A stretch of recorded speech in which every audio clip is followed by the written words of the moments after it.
Kaka, come here. Hello, good evening, everyone. I welcome you all to this interesting 90-minute session today. Thank you for coming over to this meeting to hear about various speakers to talk about careers. My name is Dr. Anand, and I am a consultant psychiatrist who has been working in the NHS for the last 25 years. As we all know, education plays a significant role in the progress of the human race.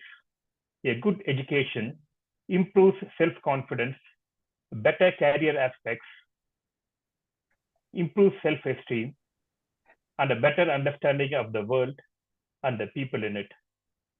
Education also exposes children and youth to new ideas and help them to make a path to a wonderful career. We believe in low-cost, quality education and hence started doing career events and medical entry seminars since 2018. Today, we have an interesting mix of diverse careers ranging from politics to becoming a pilot. If you have any questions, please keep posting in the chat box. We will try to answer it as we go along or at the end of the meeting, or if we didn't have time, we can discuss that in our WhatsApp group. Kindly mute your microphone so that it's not disturbing anyone else. We will record this event and post a YouTube link by next week so that even if you miss anything or if you wanted to go through the slides, it will be helpful to you. We managed to keep this event free due to all our speakers who have really volunteered their time, especially on a Sunday evening, to come and help us out. So once again, we welcome you all and you hope you find this enjoyable and useful over the next 90 minutes. We will finish on time. So with that, I would like to welcome our first speaker. Luke Sandiford is a commercially licensed pilot currently training with the Skyborne Airline Academy.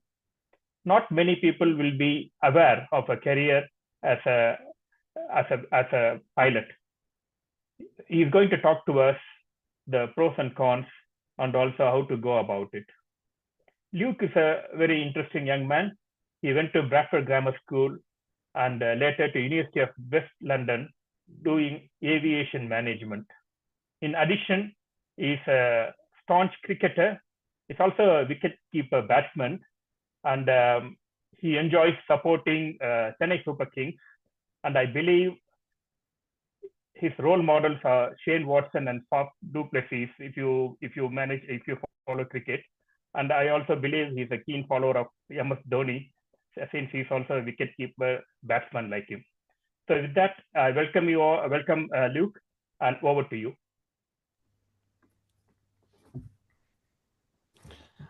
Hello, everyone. I'm Luke. I'm a commercial pilot, sort of still training, as I said. I don't know if the slides are going to come from my PowerPoint. There we go. So yeah, we've not got much time to kind of go through this, so I'll go through it as much as I can. I've put my email address on the end of it if anyone's got any questions. But essentially, I finished school. We can go on to the next slide. And then I went to university kind of knowing I wanted to be a pilot, but even going to uni didn't really understand how you go about becoming a pilot. These are some reasons why to be a pilot. Obviously, your office is kind of shown in the background there. You don't have to sit at a desk. You're paid to travel the world if you want to travel, and salary, it's a very well paid job as soon as you kind of start. It is, we'll get on to how much it costs, but kind of you're instantly being very well paid, kind of starting salary for first officers, which kind of me and my friends are applying for roles the minute as kind of roughly around £50,000 starting salary, if not more, as well as flying pay. And then, yeah, as I said, lifestyle, you get to travel the world and get discounts on flights and hotels worldwide. You don't have to be like have a massive love for aviation. Kind of, it's not something I've wanted to do since being 3 years old. It's just something I kind of found. I've always liked aviation. I thought I would go into engineering, but kind of ended up going around this road instead. But as well as kind of the benefits, you do have to accept it's a large responsibility and be able to perform well under pressure, as well as we'll get on to some more of the kind of important skills in the later slides. So if you could move on, please. So in terms of attributes and requirements, the most important thing I would stress is getting a Class 1 medical. The reality of this is if you can't get a Class 1 medical, you can't be a pilot. There's your medical's valid for a year, but the initial is a bit of a more thorough exam. So there's only a few places in the UK you can have the first initial one. So I would say going to Heathrow is probably the easiest, but before you kind of go any further with becoming a pilot, that is absolutely the most important thing. And if you take one thing from this, it's get a medical before going any further. A levels, they recommend maths and science. I did physics, geography, and economics. Didn't do very well in my A levels though. Like, full honesty, kind of didn't really enjoy it, and they weren't really for me. But it doesn't really matter. A lot of airlines and actual courses just say 5 GCSEs, including maths and English. And then I won't list them all off there, but those are kind of the core pilot competencies that you should have to be a good pilot. Obviously, you can work on them and so on, and feel free to screenshot any of the slides if you want to take them further. But yeah, so those are kind of a pilot's key skills, but kind of starting requirements isn't really that strict. If we can move on to the next slide, please. I think there's another little bit as well on this one. So to actually become a pilot, the process involves 13 ground school exams, which they're all multiple choice, and you need to take 75% pass rate. They're just pass or fail. But airlines do look at your percentage. Some airlines want it above 85% average. And it takes about 6 months of kind of, if you were to work flat out, to go through those exams and that exam phase, but it can take longer. Then as well as that, you'll do your hour building. So there's a minimum number of hours required. The FRITOL is just your radio fluency. Then you do your commercial license, so that's kind of the stage I'm at now. I'm currently doing my MEPIR is multi-engine piston rating, instrument rating, followed by a multi-crew course and some advanced upset recovery. So essentially, to become a pilot, you can do it two ways, integrated or modular. And I didn't really understand what these were when I went to uni. Modular is essentially you're choosing to do it over a longer period of time, and it's allegedly cheaper. Unfortunately, it is a large investment at the start, as I was saying. So to do it modular, I've heard people can do it for around 60 to 70,000 pounds to begin with. And it then integrated, I've got the prices on the next page for some integrated courses around the UK, but integrated can be done in 18 months. I think certainly my flight school at the minute, it's probably going to be closer to 2 years. So I've probably got around 6 months left of that. They are just quite slow because there's a lot of people training at the minute. And an integrated course is kind of full time. So I'm living in Cheltenham now, where Skyborne's based. I was out. I went to America for 7 months and did my hour building out there, and that's kind of, I'm fully like live in their accommodation, in their hands kind of thing, and just get rotated in. Whereas modular, you may have to book it more for yourself, but if you to work alongside doing it, it would be more flexible. I don't have a job while doing this, so there's two ways to go about it, and kind of there's a lot more to it, but the listed there is just kind of the basics. If we go on to the next slide, please. So the costs, as I was saying, modular is roughly around 60 to 70,000 pounds. And then these are the current integrated programs in the UK and their cost. So it obviously is a large investment. Feel free to screenshot this page. I just got these figures off the websites. And these are kind of the main training providers in the UK. I really, really would speak to, if you are serious about doing this, feel free to contact me or speak to the schools and people from the schools. I'm not biased. You know, Skyborn is where I am. That's the first one listed. They've been okay. It's been backlogged a bit because they've kind of got so many students now. Kind of from an impartial opinion and just what I've heard, Leading Edge and CAE are really, really backed up. Accommodation's also not included in the CAE, which is why it's cheaper. So that would also be a significant cost while living in Oxford. If I was to recommend one or two, it would be Skyborn or Hareth Europe. I'd probably say Hareth is better from what I've heard. But that does mean that's all the training's done in Spain, I believe, with them. So it kind of probably does mean going away to Spain for around 18 months. Some of the courses now offer university funding or university degree, or kind of you have to do a university degree as part of the program, which it's a really good way to have a degree for not very much work. I went to university for 3 years, and people can do the same degree I did, and all they have to do is around I think it's 3 modules at a time, you know, and they do attend like a weekend of lectures and then do 2 essays per module as well as a dissertation. And as a result of that, they can also unlock some funding through student finance.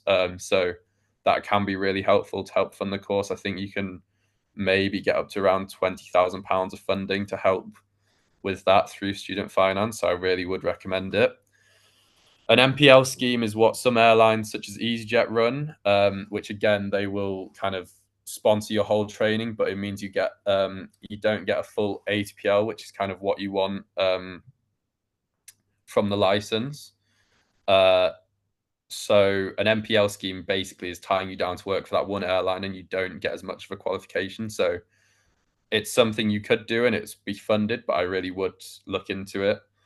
Sponsorship, there's also not loads of sponsorship opportunities available. British Airways have just launched a scheme called Speedbird Academy, where they would pay for all of your training from start to finish. So it may be that more of these opportunities come up, but there's not loads currently. If we move on to the next slide, please. So a little bit about career progression, kind of long term. So you can do your private pilot's license first, or you could skip that and go straight to your commercial pilot's license, which is kind of what I'm doing now.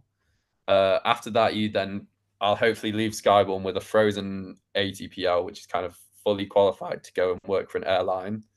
Then hopefully going to join an airline, probably as a first officer. Kind of some airlines' definitions on first or second officers differ. So should be joining as a first officer and doing a type rating, and then starting flying short haul at first, and then you could either switch to long haul or become a captain and training captain, kind of depending on what you like to do and so on, which airline you're with. But that's just a very kind of brief summary as how your career could go. And I think if we move on to the next slide, I think that's it from me. Yeah. So as I say, we've not got kind of long each. So feel free to contact me with, I don't know if there's any questions in the chat, or email me with any more questions. One question: can you work for any airline anywhere in the world after graduation? So it depends on your own nationality. I'm doing the UK license, and I don't have any relatives or whatever from different countries, so my license will be just fully with the UK. So I couldn't fly for any European airlines currently as a result of Brexit. Some airlines, such as out in the Middle East, the Dubai, for example, if you wanted to go and work for Emirates, they do recognize the UK license. So they would do a quick conversion, which is quite straightforward from what I've heard. And you would be able to work for Emirates. And it depends on kind of the right to live and work rules in that country. I couldn't, for example, go to the US either, because very strict on immigration and who can have the green card and so on.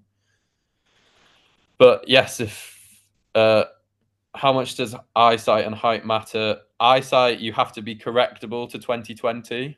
That's all part of the first initial class 1 that you do. There's a quite thorough eye exam. And height, you need to be, airlines will have their own height guidances. There's a minimum height of around 5'2", I think. I might be wrong on that for some airlines, and it's literally down to sort of touching the pedals and reaching the switches, or a maximum height of 6'3", but it's only maximum that you then have to do a mobility test, meaning, you know, just basically checking that you would fit into their flight deck and so on. But the eyesight and the other medicals kind of more important, the height less so. Okay. And yeah, that's all from me. If there's any more questions, feel free to email. I am going to leave the call now, but or you could ask Dr. Anand to pass on any more questions to me, and I'll reply straight away. Okay, thanks, Luke, for joining us. And one quick question from me. I mean, some people like me are scared of flying. Are you scared? Number one, as a pilot, are pilots scared of flying? Number two, how safe is air travel? It's very safe these days. I mean, if planes were falling out the sky, people wouldn't go on holiday, would they? I mean, you've got multiple engines and well-trained people flying them, so there's not a lot that can, you know, there's plenty of safety measures in place now. I see someone's asked, is it possible to take a government education loan to cover the cost of the course? I don't know. The student finance, you can get some of that alongside the university degree, but you can't just go to student finance and say, I want to be a pilot, and they won't just loan you the money to do that currently, unfortunately. So yeah. Okay. So thanks, Luke. Thanks for joining us, and I hope you enjoy the rest of the evening. Thank you. Thank you. You too. Enjoy, everyone. See you later. Okay. We'll just move on to our next topic, which is about a career in politics. With the election coming up soon, I'm sure it will get us excited about who's going to come on various policies. And some of you might be interested in social work and public service and getting into politics. We have today Hari Prabhu, who has 6 years experience in political engagement across a number of industries, varying from the creative sector to water and rail. He's currently a senior public affairs manager at Network Rail, and I believe he is a member of parliament candidate for Liberal Democrats in the upcoming election. So over to you, Hari Prabhu. Hi, everyone. Thanks very much. Just to check, can you hear me okay? Yes. Great, fantastic. Great, I'll just wait for the slides to come up. Great, thank you. First slide, please. Thanks. So the first thing I wanted to do was just to challenge your assumptions of what a political career might be. So I think a lot of people, when they think about politics, they assume it's just running for election. And I put that last there deliberately because I think it's really not the most common thing people end up doing when they go into politics. And I mean, it's an amazing experience, and I'd recommend running for either council or parliament to anyone really, to have an influence on your local community and help out and put forward your views. But it's also a very difficult thing to do. It's kind of like starting a band or becoming a sports person. You can't make that your entire career really. So it's really important that you do have a backup there if you do decide to run for election and it's not your day job. Otherwise, you could find that you're left without a career, as many politicians will soon find they are after this election.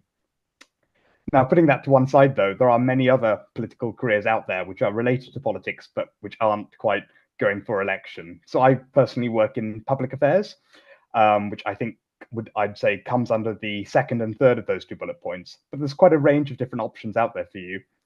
So the first one there is public policy, and that's about coming up with great ideas for how the country can be improved.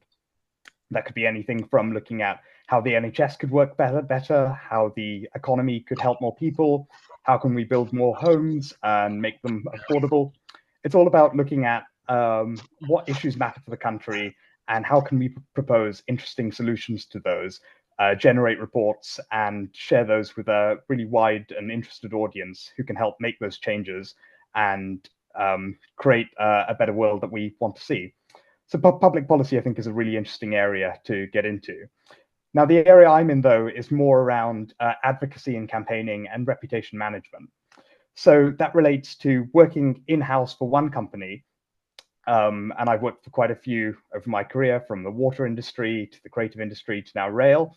And your role then is to campaign on behalf of that company. So you have to go and speak to politicians or help your senior leadership speak to them on the company's behalf to explain what issues your company is facing, what your company would like to see change, and whether that would be new laws or whether that would be more funding from the government. It's all on you to then make that case and develop a really compelling argument to present to politicians to influence them, so then they can pay attention to your industry and you can help your company improve and do better and hopefully better serve its customers. So an example of that could be, so next week I'm helping our chief engineer in Network Rail give evidence on the future of transport data to a select committee in Parliament focused on transport. So I'm going to be helping our engineer gather information about how we currently use data, how data can inform how we manage our assets, how we maintain the tracks, maintain the signals. And we're going to be presenting that to these parliamentarians so they can understand the hard work we're currently doing, but also what barriers are standing in our way.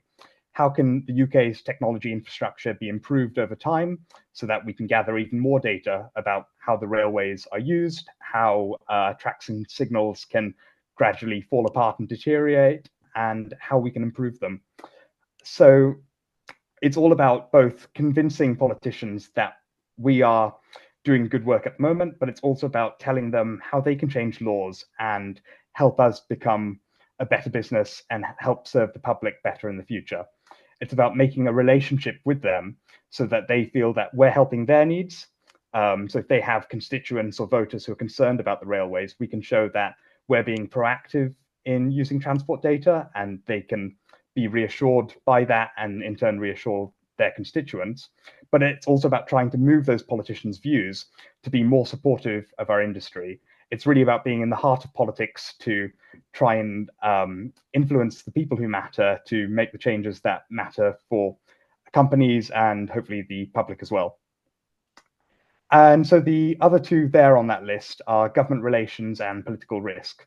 So government relations is a lot about dealing with the sort of regulatory side around companies and businesses. So when I've worked in the water industry and again in the rail industry now, there's a lot of reporting requirements. You have to tell government exactly how much you're spending and are you using your money well and efficiently, and are you delivering a good performance for the public with the money that's coming in. And that requires careful reputation management, careful relationship building, just like those other careers I've mentioned. But it's also more of an administrative role, so it needs more of a very careful mindset where you're providing regular on-time information to government so they know that public money is being managed well.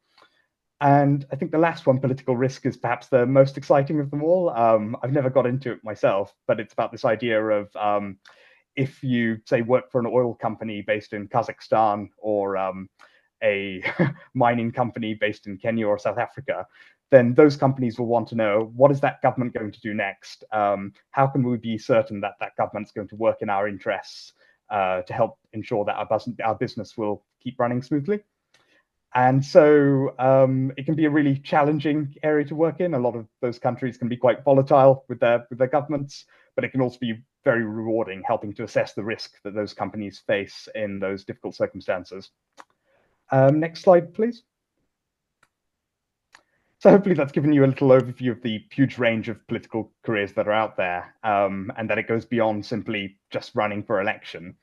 And now I'd just like to give you a little talk through about why this career can be interesting, because I guess a lot of people don't really consider politics as something that they'd naturally go into. It's often seen as a bit of a unstable career, but actually it can be really interesting and rewarding. When you're doing politics, particularly with advocacy and campaigning, you're influencing things that matter to you. You're really pushing forward your values through your work, because you can choose which company you work for. It doesn't have to be a rail company. It doesn't have to be a water company. It could be a charity. It could be the British Heart Foundation. It could be Shelter, the homeless charity. All of these organizations have public affairs people to help lobby on their behalf and influence government for more funding, for policy changes, which will benefit the people they're trying to work for. It's really about you finding something that you care about and then becoming the voice for that issue to help persuade other people to care about it in the same way that you do. And when you're doing all of this, you gain such a broad exposure to different issues. You learn about the environment, you learn about the economy, you learn about housing.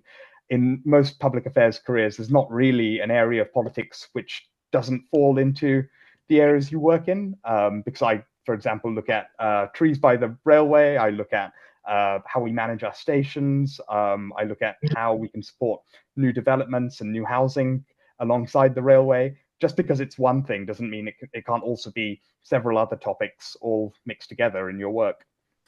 And hopefully, while you're doing this, you'll pick up fantastic analytical and communication skills, and you'll become excellent researchers. It really can be a great starting point to move on to other careers as well. And you can work in almost any sector once you've picked up those really core skills of good analysis, good research, and good communication. And hopefully while you're doing it, you'll have a lot of fun too. You'll go to a lot of events, you'll meet some interesting politicians, and you'll have a really flexible work-life balance where you'll have a really flexible work-life balance where you'll be able to manage your research and policy paper work alongside going and spending time externally, carrying out meetings, and having a nice time building those relationships. So it won't all just be office-based. And last slide, please. So to get into a political career, there's no real set path, really. You can study history, you could study English, you could study any range of subjects, because really what matters most isn't the subject you study, it's the skills you learn while you're studying them. So anything that is more analysis-based or involves writing or coming up with arguments would be perfect for a political career. And to gain even more experience, you can do internships with think tanks or policy institutes. You can volunteer for a political party, and you can even just listen to the news and pick up information about what's happening in the world and become more aware about the issues you care about and what you might like to influence on. So I'll leave you with that thought about the idea that you can really make a difference through politics, even if you're not elected. And please do let me know if you have any questions. Thank you. Thank you, Hari. Just a question from the audience. What subjects do you need to take in the A levels, and also how to get a work experience? So for subjects in A level, I'd say there's no real prerequisite. It's even not essential to take a degree in politics to work in politics. So for example, myself, I did a degree in anthropology and law, and then did a master's in politics and communication. But I know lots of people who've done subjects like history, geography, just anything which is really about thinking about the world and developing arguments, very written-based rather than fact-based like a science. It's better that you do more humanities and social science subjects. And the second part on how to get an internship, well, there's lots out there, but I'd recommend one website in particular called W4MP. And if you Google that and look at their job site, they have a lot of the opportunities listed there for small policy agencies where you can work and develop your skills. And they're often offering minimum wage internships for people straight out of university to hone their skills. Okay. And someone just mentioned that you sound like a Rishi Sunak. So if you do get elected, what's your top priority, Hari? I think my first priority is probably cleaning the streets around where I live. It's, I think always start at home with the issues that affect people most. And there's a lot of litter I've just passed by walking earlier today. So I think I'll start where I can make the most difference. Okay. So if you just can, type post probably the website link in the chat before you leave, that'll be helpful. And best wishes to get elected in this upcoming election. I'm sure you'll be successful. Thanks, Hari, for joining us today. Great, thanks so much. I'll post the website name. Yep. Okay. So next we move on to our next speaker. We are on time. We aim to finish at 6:30. The world is a global village nowadays. If you want to study wherever you can travel, you can go and study. There are people who want to study medicine abroad, including in India. After doing your A-levels and GCSEs in UK or even outside India, there are opportunities as a non-resident Indian or even as a foreigner to go and study medicine in India. So with that topic, I welcome Professor Eril Vendan, who is a Dean at Vinayaga Mission, Kripananda Warrior Medical College in South India. He is well qualified. After his MBBS, he did his master's in ophthalmology. He has also got an MBA and PG diploma in hospital management and clinical research. And he's going to briefly talk to you about what are the opportunities and then any issues around studying medicine. Over to you, Eril. Thank you. Good morning, all of you. Yeah. 2 seconds. I'm just loading up the PowerPoint. Yeah, no issues.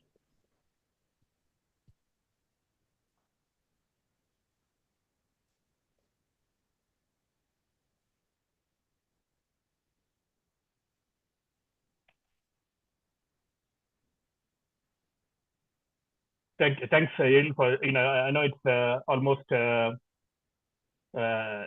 o'clock, almost midnight in India. Thanks for joining us, especially on a Sunday. You got a busy week ahead. Thank you. I'm waiting for the slides. Absolutely.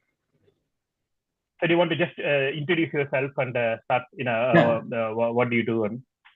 All right. Very good morning to all of you. So first, thanks a lot for that. This wonderful opportunity to talk to all of our young kids in England as well as everywhere they are. I think I'm Dr. Eril. I just done my MBBS Madras Medical College with Dr. Raji Anand and my MS at Madurai Medical College. Then I specialized in neuro-ophthalmology at Arvind Hospital. Then I done my MBA at BITS Villani, as well as I done a double MBA here. A lot of things. I'm in administration for past 26 years. Possibly I'm the youngest dean of India right now. So it's beautiful. There's a medicine, everyone, many of the Indian kids and in the world is aspiring. This is medicine. When medicine is a word, it tells you, you will not understand it. Many of them, and many of you people think it's a pressurized one. But if you plan it properly and you feel inspired about medicine, absolutely you can go ahead because the medicine is almost in India. So every top student's aspiration is one is IIT and another is medicine. You know that Indian and South India and Chennai is the mecca of medicine. Many doctors. Yes, many doctors from India, almost in UK and US, almost we occupied around 50%. And that is 40 to 50% is many from the South India. I hope that.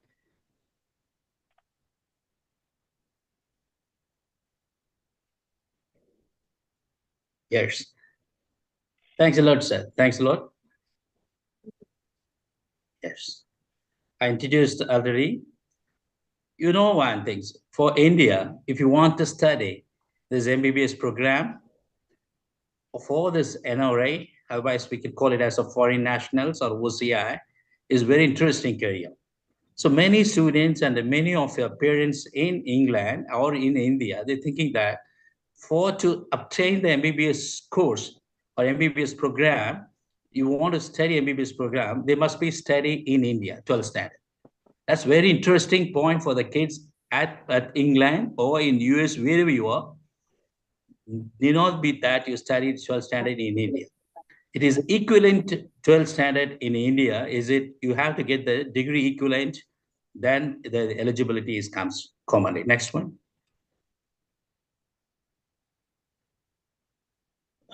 About our institution, this Vinaya Mission Research Foundation, we are one of the oldest universities in India.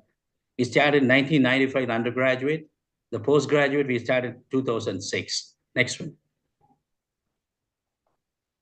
We are the NAC accredited one. This is A grade. We are the top 100 institutions by NIRF ranking. In our research, we are in the diamond band in the research category. Next one. We are well versed in a virology lab. During COVID, we one among the best institute of the government. We recognized by the ICMR, the Indian government, award in the pandemic during the COVID time.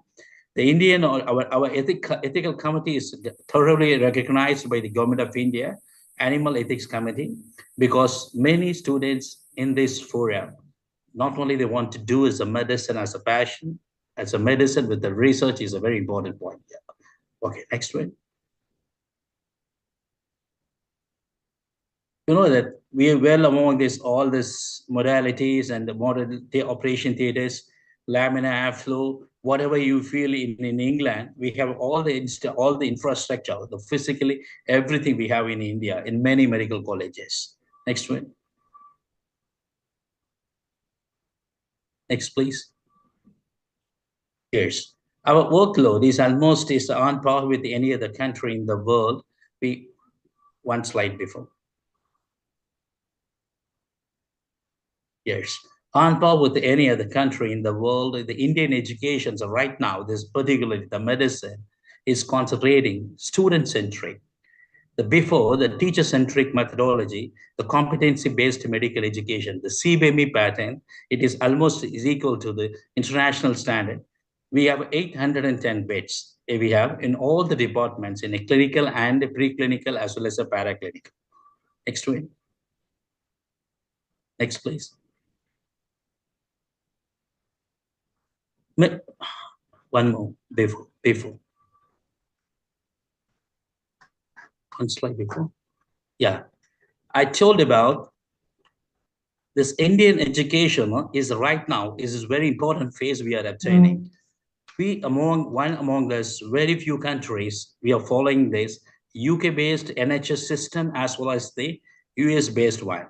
After that, accreditation of this, the World Medical Education Forum, now the Indian continuously studying competency-based medical education. That's a very interesting one. All the competency will be tested after your final examinations. Then it's called competency-based.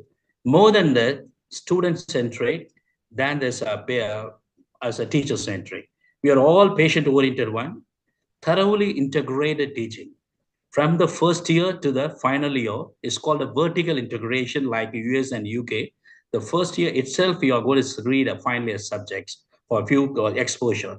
In not our period we have done, when myself and Ariel sir has done, we don't have is a vertical integration as before. But now completely the difference from what we have read and what is going now in India is totally integrated from the first year to the final year.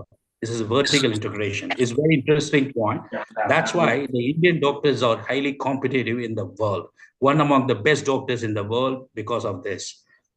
All the extension activities like everywhere with the field visits like family adoption program. We're reaching the patients in the villages and everywhere.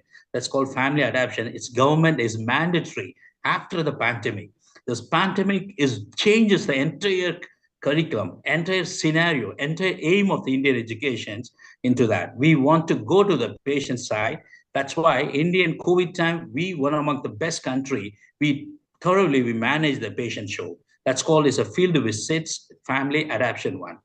The collaboration with the government hospital now, the private medical colleges, private university, you have to collaborate with the government hospitals. That's called district residency program. Then the private people can equally get as more like a government students, whatever they wanted. The participatory learning is a good. the project-based learning, everything is very good, well-versed and programmed and organized in Indian medical education right now. Next slide, please. All our infrastructures in Indian medical educations is comparable with the Western countries, is much more developed countries. You know that our curriculum is entirely now is based totally is digital world. We just going in entire digital world. For example, like in the UK, we have a Wi-Fi bandwidth is 1000 GB. Without that, we can't go. All these classes completely is computerized as digital wine and smart board. We are doing that. We are into the new phase of this medical education because India is going to have the national education policy. The interesting point to the students, India has started the national education policy. This government is made. Once after this election, the NEP program will be thoroughly going to organize entirely in the world. Many medical schools like Cambridge and many of your schools like wonderful medical colleges in England and US will come down to India and having a medical schools, a joint collaboration. That is the key point for all of you to take credit. The national education policy starts from India last year. Next one. Next, please. That's what I told. All this beautifully, the patient-centric, you have to reach the students and you have to go to the patients and all this for that everyone. Now, yeah, next one. Yeah, thank you. Next one. This community activity is so good in India. This infrastructure, before the medical colleges is always thinks that every student in this forum thinks that the medicine is the toughest program. You have to read 24 hours. But now this Indian scenario is totally changed. We have a beautiful infrastructure. Last time I showed to Dr. Edilanand, we had a lovely cricket ground. It's a completely lawn, beautiful synthetic track, basketball, synthetic track volleyball, swimming pool, and all that. You cannot imagine that. As India is having beautiful centers like medical schools now, because this is a national medical education program. One curriculum is sports and yoga. So we are concentrating entirely for students as a happiness index is more, not only in studies, there's a physical infrastructure, activities, and all these things. Next one. Next, please. We have amenities like our inside gym. Our gym is one of the best gym. Next slide. Our gym is one of the best gym. And in the Manipal and ourselves, we spend around the Indian currency around 4 crores. We have entirely like a celebrity gym. We have our own coffee shops and it's called Chai Wale. And we have an entire spa and a saloon we have. And we have a shopping mall for the students inside our campus. Next, please.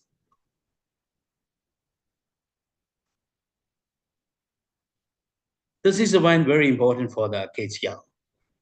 Whoever wants to come to medicine, they can't expect us 100% results from each and every colleges. This is called program outcome. The MBBS is called a program.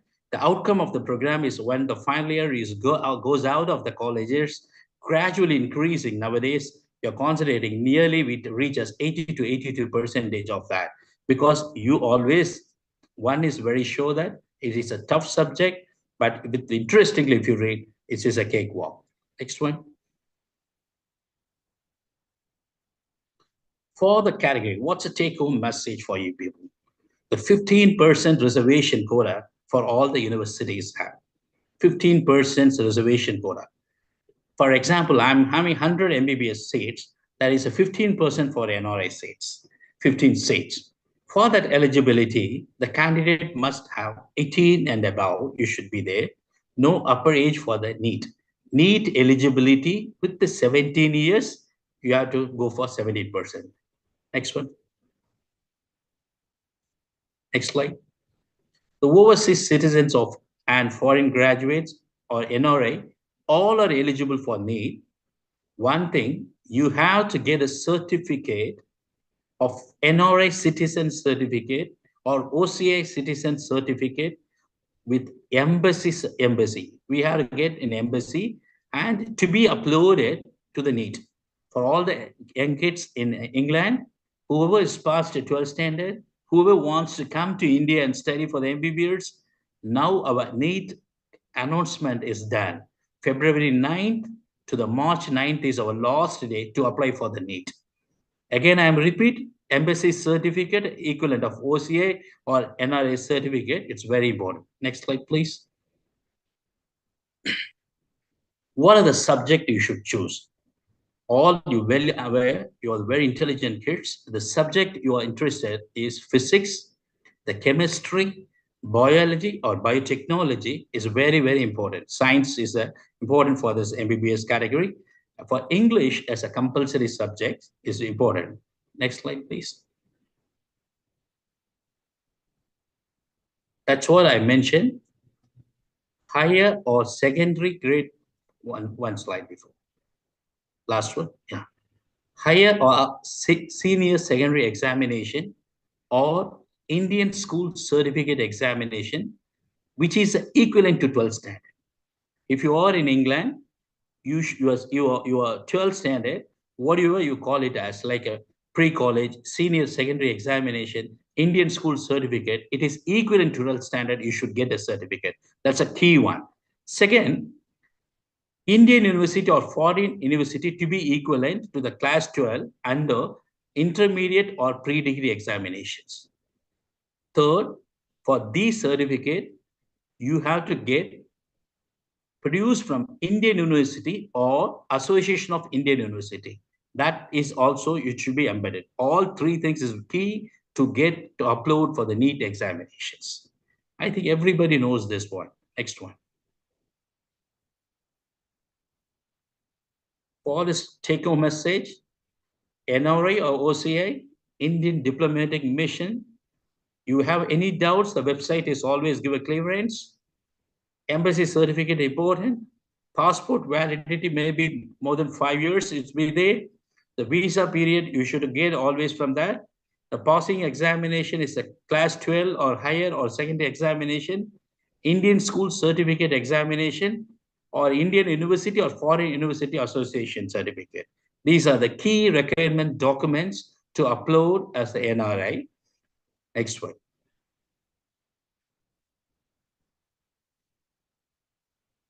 How much this fees? Maybe the parents and students is always a very important point. What's the fee structure in India?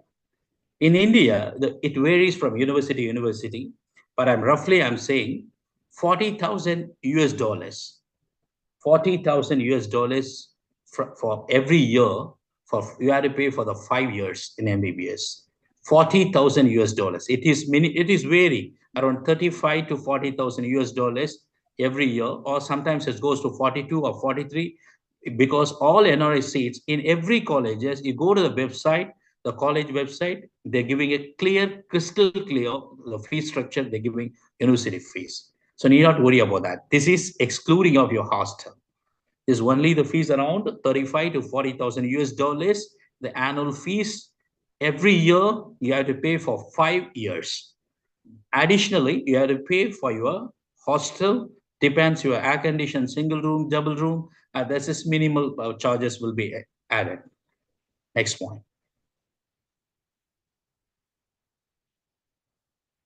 This is about that. Clinical program, if somebody is watching here, who else done is MBBS, whoever wants to come down to study the postgraduate. The Indian is the one, we have enough and wide range of postgraduate studies from we call it as MD and MS courses, clinical, preclinical and paraclinical. It depends here is around 30,000 again to 50,000 US dollars of every year. You have to pay for 3 years in this fee structure. Next one. This is video.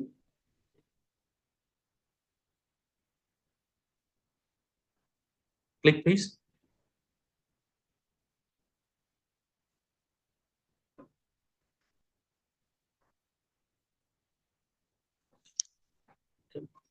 I'm unable to play the video, Uncle. Yeah. Okay, so shall we are also running out of time. Is that any final things? Just few seconds.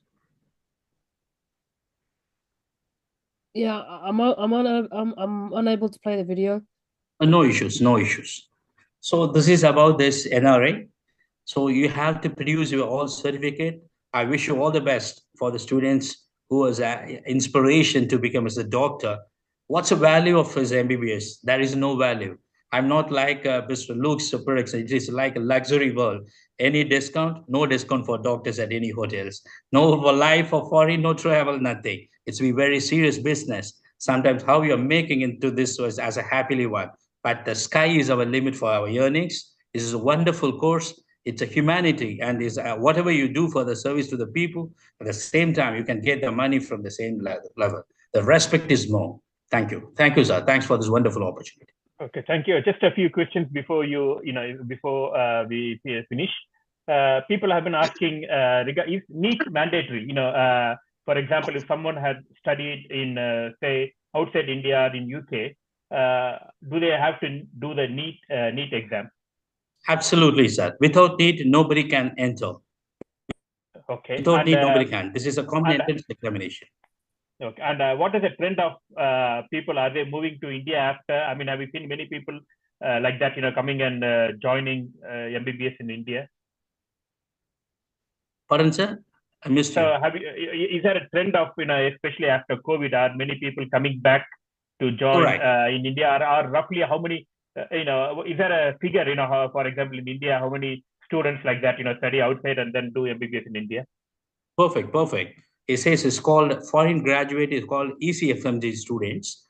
Plenty of them traveling back to India because, as I told, Sad knows that India is a mecca for medicine.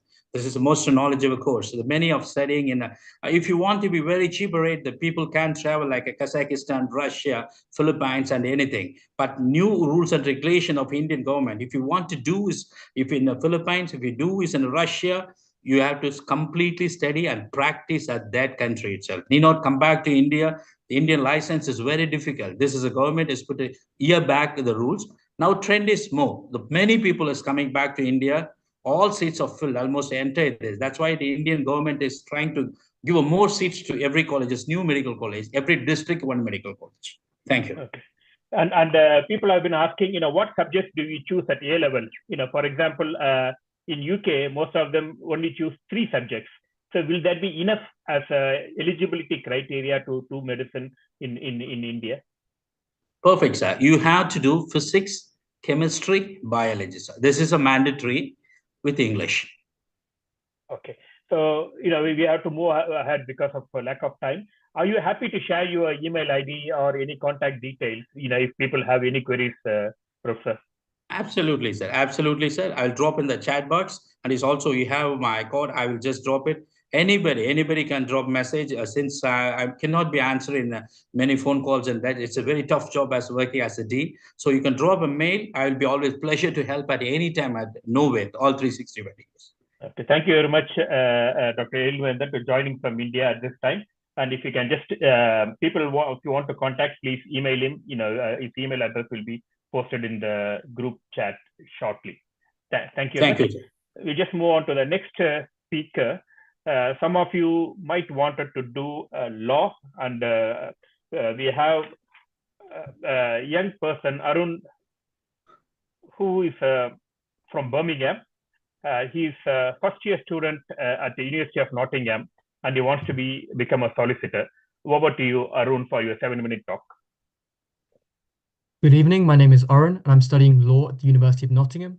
With the time I have, I will run you through the process of applying for law and the opportunities studying law provides you with.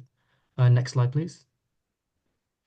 In terms of job prospects, the traditional route is becoming a solicitor or a barrister, but in reality, having a law degree opens you up to a variety of jobs. It's an extensive degree to study and doesn't restrict you to a set-in-stone career path. If you feel after the 3 years law isn't something you want to pursue, you don't have to. Aside from becoming a solicitor or barrister, within the field of law there are jobs like paralegals who take part in similar work to solicitors. On the other side of the spectrum, the Law Commission is a group designed to review areas of the law and provide reform documents to Parliament where they feel change is necessary in the law. Outside the field of law, it should be noted a lot of people with law degrees progress into fields like accounting, which is a complete 180 from the original degree. Furthermore, there are a variety of teaching opportunities, but show an example of all the wide range of opportunities available, with the examples on the slide being a small fraction. Next slide, please. So what is the degree like? In terms of content, over the 3 years, there are 7 compulsory modules. Those being the ones on the slide, alongside those 7, you will have an array of modules to choose from. Every university will be different, but the overall gist remains the same. Work is split between in-person lectures and at-home reading. I'd say 65% of my time is spent at home reading, and the other 35% is attending lectures, which can be a bit of a shock if you're not prepared for it. Reading cases and revising makes up a majority of your time and is what builds your overall understanding of the law. The lectures help to introduce you to themes and topics, whereas the at-home reading consists of reading cases and going over the content for a second time. Exam-wise, the degree is shifted from a memory-based to an application-based exam. There's now less focus on memorizing cases, with all my exams being open book and at an at-home setting, which can be a lot less stressful as there's less pressure on memory and more focus on the application of the law. This changes between universities, but overall, most have taken this change. Next slide, please. The pros of law as a job. As the law is constantly changing, you are continually learning, which can prevent job dissatisfaction from doing the same thing every day. Law is broad and diverse that you can specialize in so many different areas, and it also makes a direct impact on society. Finally, it's a great way to network due to the diverse people you meet during work. The cons for law as a job, you're working with people's livelihoods, so there's obviously going to be an emotional and ethical toll over time if you're not prepared for it. The amount of people studying law increases every year, so it gets very competitive. Lastly, the law is constantly changing, requiring you to always be up to date and on your A game. Next slide, please. The pros of law as a degree. Law degrees have a wide career path, like I said before. Just because you study law doesn't mean you have to go into law if you don't enjoy it. The different areas of law are so broad that each module feels fresh. And finally, law degree holders have a low percentage of unemployment rates. Onto the cons, reading cases can become very monotonous over time and can take away the satisfaction out of reading. Finally, it can become very overwhelming if you're behind due to the quantity of reading and content each week. Next slide, please. When it comes to applying for law, the process is quite simple. Firstly, law doesn't have any subject-based requirements, so no subject is going to set you apart during the application process. However, some A-levels can help you when you're actually on the course. A-level law can give you a great foundation of the content, with modules like contract, in my experience, being the exact same. However, although they give you a head start, as everybody is in the same point, when we start, it's only a temporary advantage. Any essay-based A-levels can help, like English, when doing coursework and tests, but overall, no A-level is specifically necessary for the application process. In terms of entry requirements, these differ depending on what university you're looking to apply for, but most of the Russell Group universities will require grades ranging from A** AA to AAB. Finally, the last and main barrier in applying for law is the LMAT. Next slide, please. The universities that are shown on the slide require you to do an entrance exam in order to be eligible to be considered to be given an offer. The main note is that no knowledge of the law is required, and it is impossible to revise for content for the exam because there isn't any. It's designed to test verbal reasoning skills, so it's not a knowledge-based test. There is no way to get around this test. If you want to go to these universities on the slide, you must do this exam. Next slide, please. The exam is split into two parts, the multiple choice section and the essay section. The first section is 95 minutes long and has 42 multiple choice questions based on a range of topics, but focus more on your deductive thinking rather than the content. There are 12 passages, each with 3 to 4 questions. My key tips in this section would be to read the questions before reading the passage, so you're actively thinking of an answer while reading rather than going in blind and thinking back. Don't spend too long on one passage. There is very limited time, so wasting time on a question you're finding tough means you're losing time on a more approachable question. Aim for 7 to 8 minutes per passage to have enough for each. Time is key during the section, so be strict about this. If you have time, go over the questions again. Following 7 to 8 minutes leaves you with enough time to go back and check your answers, or go back to questions you missed the first time round. Instead of trying to find the right answer, try to rule out incorrect answers. The whole point is to find the right answer. So a lot of the time, it's a lot easier to deduct the outliers from the correct answer. So if it comes to it and you need a random guess, 33% is better than 25%. Practice will help you identify patterns with the type of questions, as you don't need any prior knowledge. The best way to prepare is to practice questions and familiarize yourself with the layout of the questions. This helps so you're less anxious as you're not approaching something completely brand new for the first time when you're doing the exam. Moving on to section B, you have to write an essay based on one of the 3 available questions. This is a lot easier to prepare for than section A. You have 40 minutes, which is a decent amount of time. Again, the questions range on a variety of topics, but if you practice essays at home, frequently following similar constraints in terms of time and word limit, this will drastically help for when you're doing the actual essay. Model answers and structure will be key when revising. If you already have a model structure that works for any question, your brain will automatically have a route when structuring the essay, so all you need to focus on is your points. My key tips for section B are, none of the questions have a right or wrong answer, and are designed to be played on both sides. Even if you're adamant your view is right, try to see flaws in your argument and look at it from multiple points of view. The essay examines your writing skills, so statistical evidence isn't necessary. In fact, I would recommend against it. Having strong qualitative points outweighs any data evidence. Finally, read books and articles to try to understand how to write a good essay. Study the structure of essays and try to find different formats and find one that best suits your writing style. Next slide, please. Here's an example of the questions from each section. A full practice paper with the same software as the assessment can be found on the LNAT website, which I recommend attempting because it's free and has the same format as the exam you're doing. That's all I have to say. Thank you so much for listening. I'm happy to answer any questions that any of you guys have. Okay, thanks, Arun. That was a brief and quick whistle-stop tour of career in law. Thank you very much. Just a few questions. Are there any GCSE A-levels that people can do for some background other than English? And also, do I need to have a history A-level GCSE?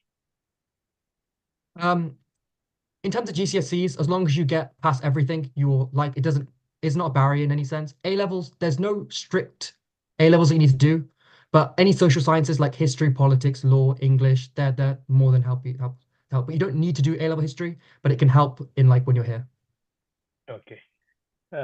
So thanks, Arun. And if people have any questions about the law exam, we will come back to you. Thank you for spending your time. Thank you. Okay. So we move on. We are on time, and hopefully we should be able to finish by 6:30. Our next topic is on engineering. Some of you want to do engineering, and to motivate you, we have Kaushik, who is from Northampton and is studying general engineering at King's College London. Over to you, Kaushik. Hi, thanks for this opportunity to speak. Just wait. Yeah, slides to show up. Yeah. So like I've said before, my name is Kaushik Ravikumar, and I'll be happy talking to you about engineering and saying the process of applying and why I chose it specifically and what you need to do. Next slide, please. So just a quick thing about myself. I am 20 years old. I go to King's College, London University. I am currently doing general engineering, the bachelor's.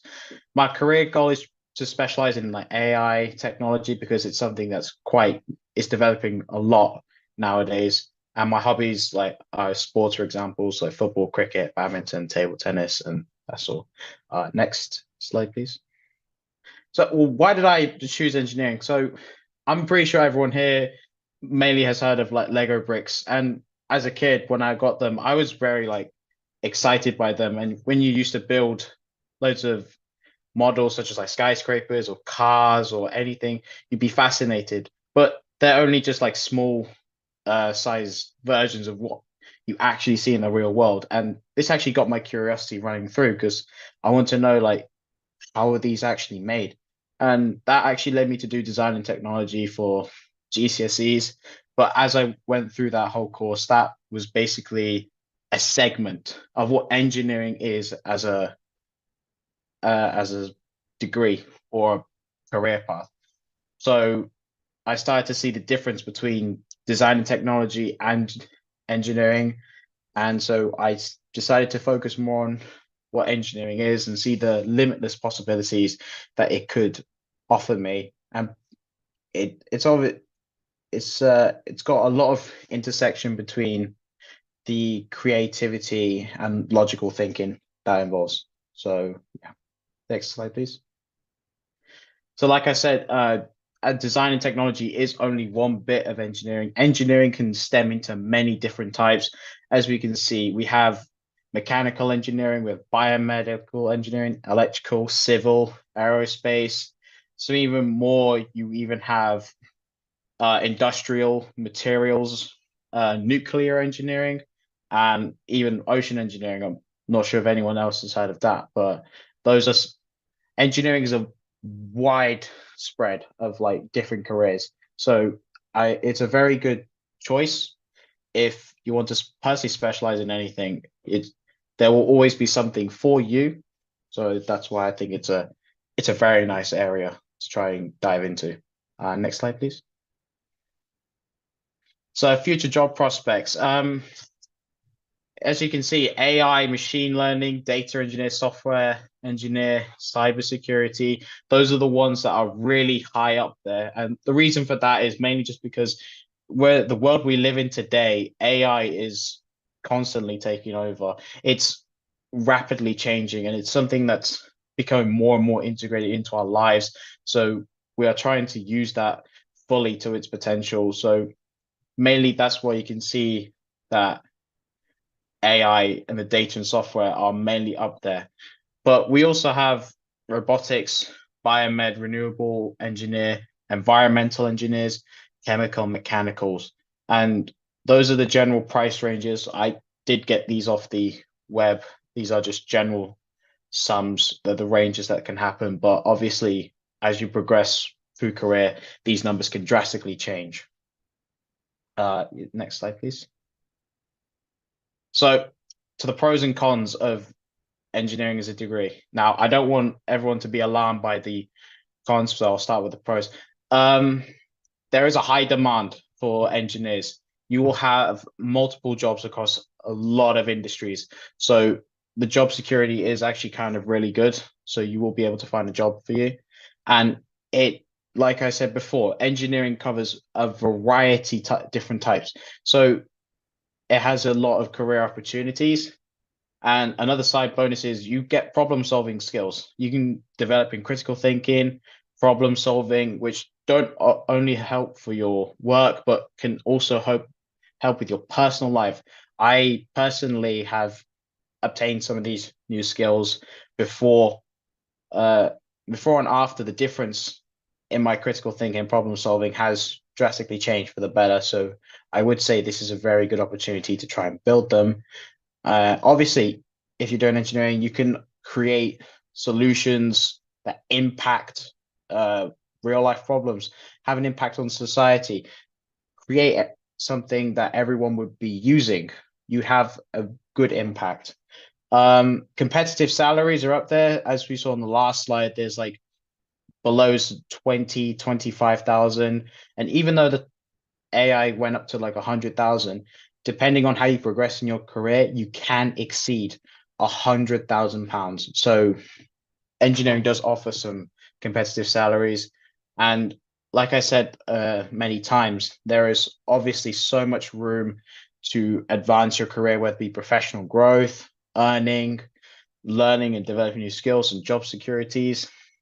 And another good thing is they have so many global opportunities as well. You can transfer these skills worldwide, and you can do international work if you want to say, if you want to get a degree or a job first off in UK, but you want to go to Switzerland, that's perfectly fine. You can take these skills that you learn and work on in like Switzerland or something.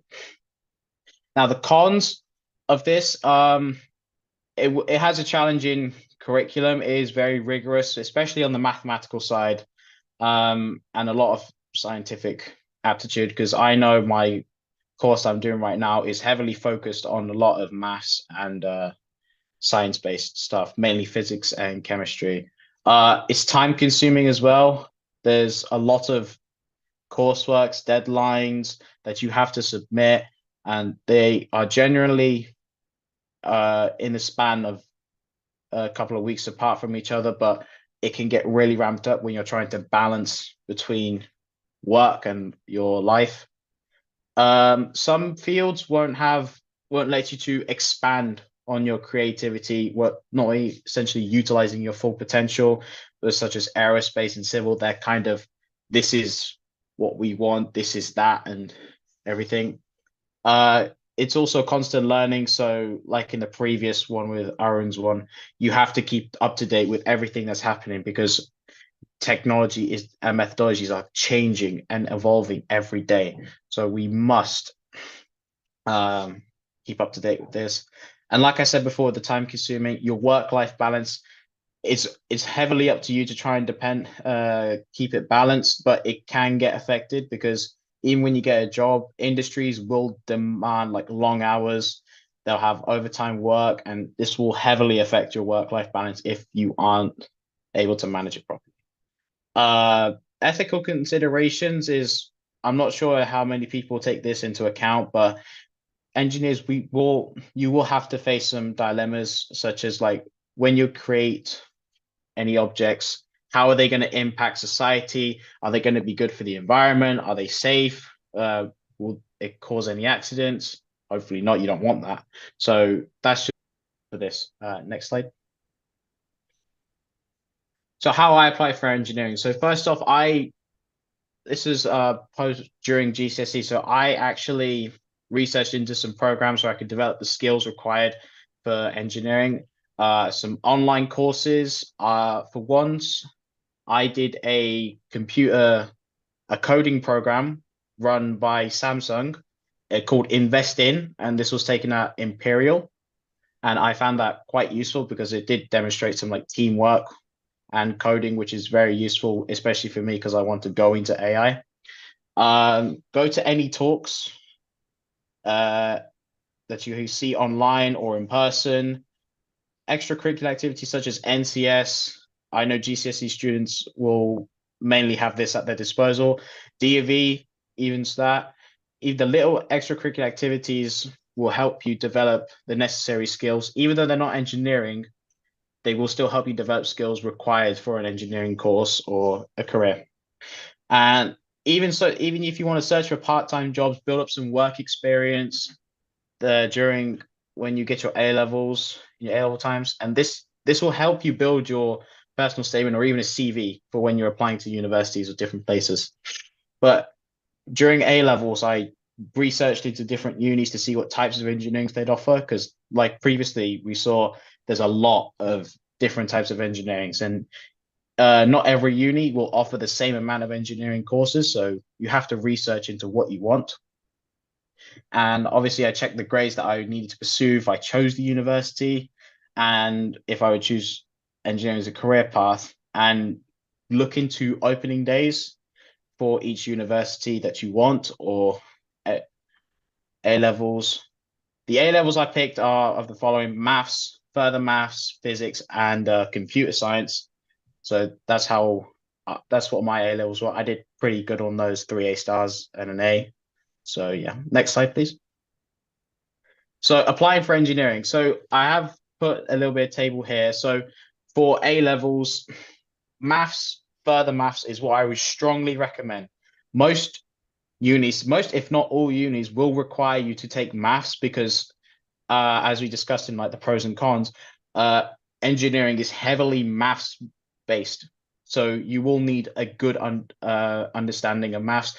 To my knowledge, at least an A is what you need for maths, but always try to go for that A star just to make sure you have that secure.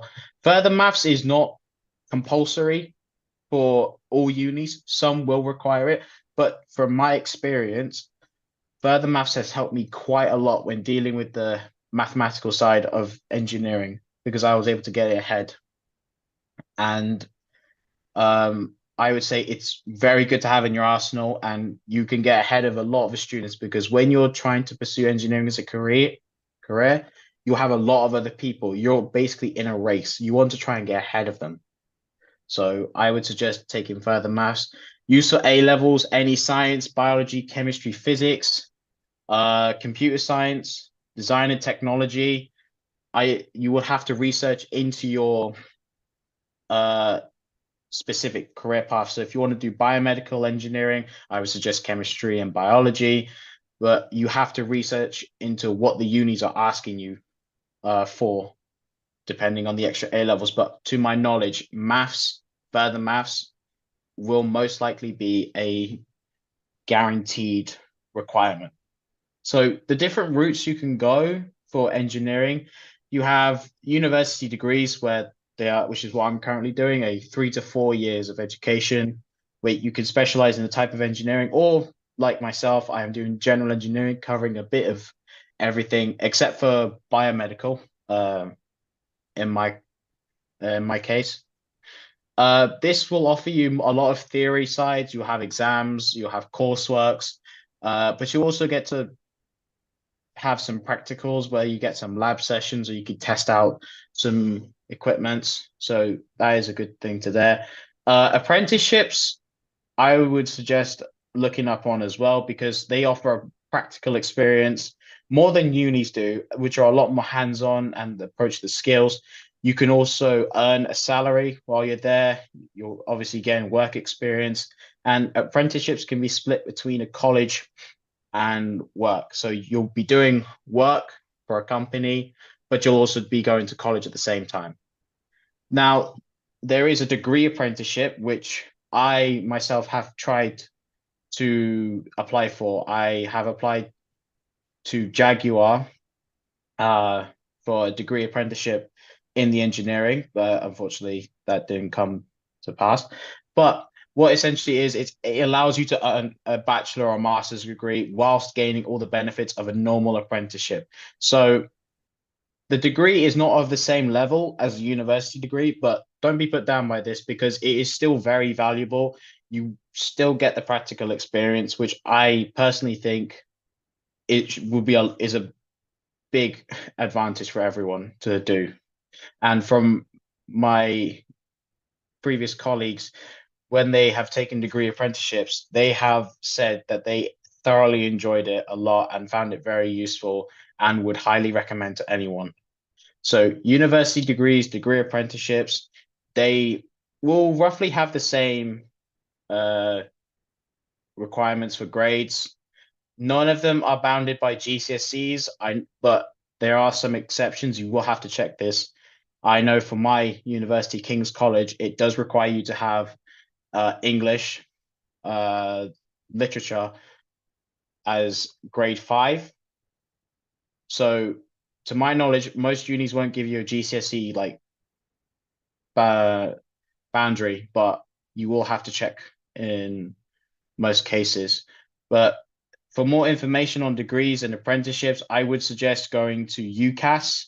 That is, I believe, what every student, at least in the UK, is going to go for when you're obviously applying for universities. But check out that website and you can search for any degree apprenticeships and university degrees in engineering. They will cover all the types that is best suited for you.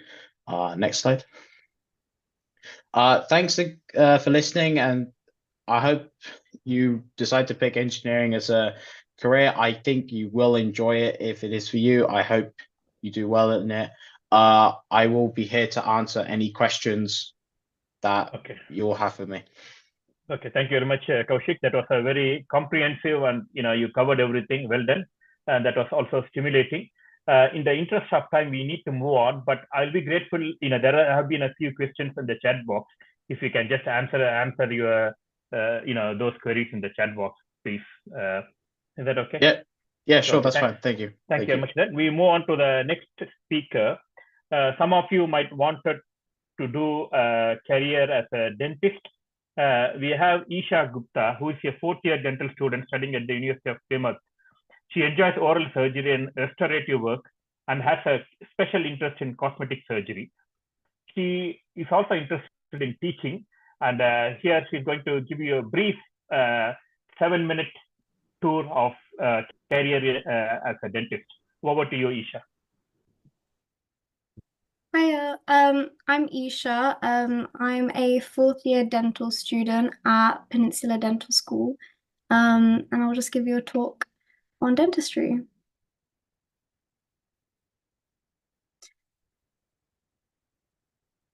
So this is a bit about my background. So I studied A-level biology, chemistry, and maths at sixth form, and I got 3 A stars. In terms of work experience, I shadowed some dentists in both private and NHS practices. I also was lucky enough to get some experience in the dental department of a hospital and some hands-on experience in a dental lab. In terms of volunteering, I did some tutoring and I worked at a charity shop and a care home to get a flavor of how to interact with different types of age groups and people. In terms of extracurricular activities, I completed up to my Gold Duke of Edinburgh award. I enjoy playing guitar, fine art, dance, and also running a dental society within my school. In terms of supracurricular activities, it's good to do some research about hot topics in dentistry. I also attended a conference with a medical background, and I completed an online FutureLearn course, which was called Discover Dentistry, which just gave you a bit of basic knowledge on the profession. In terms of interviews, they are normally MMI style. I think 1 or 2 universities do panel interviews, but each university does have a different style of questioning. So it's good to research about the specific course at that university if you are planning to have an interview. Next slide, please. So in terms of skills of a dentist, you need to have good scientific knowledge and you need to be able to apply that to patients. Manual dexterity is important as a dentist as you're completing quite a lot of intricate procedures within a small space. Teamwork and leadership, you are working in a multidisciplinary team and leading a practice. In terms of communicating with patients, it's important to show empathy and being able to build a rapport with them. Many people are dental phobic or dentally anxious, so you need to be able to overcome that. Problem solving is important as a dentist, as you may have to diagnose problems and then also come up with solutions for them. Attention to detail, as I said, you are working in the mouth and on a tooth, which is quite small. And stress management is very important. Dentistry is quite a demanding profession, so you need to be able to have outlets for your stress to avoid burnout and enjoy your job ultimately. Next slide, please. So these are just a few pros and cons about dentistry. There is financial stability within the job. There's autonomy, so you are able to make your own decisions. It's quite a social job, so you will work with different types of people. There's always variety with the types of procedures you might carry out.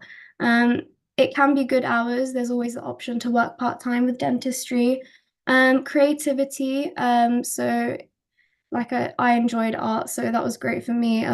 Doing root canals and fillings and things like that is very intricate. And there's always a demand for dentists, especially where I'm based right now in the Southwest. There's a huge shortage of NHS dentists. So there are lots of jobs available within the UK. In terms of cons, the length of training can be an issue. It's a 5-year undergrad course and then more training postgrad, and there's costs involved within that. It's a high responsibility job because ultimately you are taking care of a person holistically as well. So you need to be able to prescribe drugs properly, administer local anesthetic, for example, and carry out quite invasive procedures such as extraction. So it all comes with a lot of responsibility. As mentioned before, it can be stressful. So you need to be able to kind of have outlets to manage those stresses. You might have to deal with challenging patients and maybe demanding patients. So you need to make sure that you can meet their expectations and, if needed, lower their expectations. And it can be unpredictable at times. You might set out to complete a certain procedure, but it might be more complicated than you originally anticipated. So you need to be able to think on your feet and adjust to that appropriately.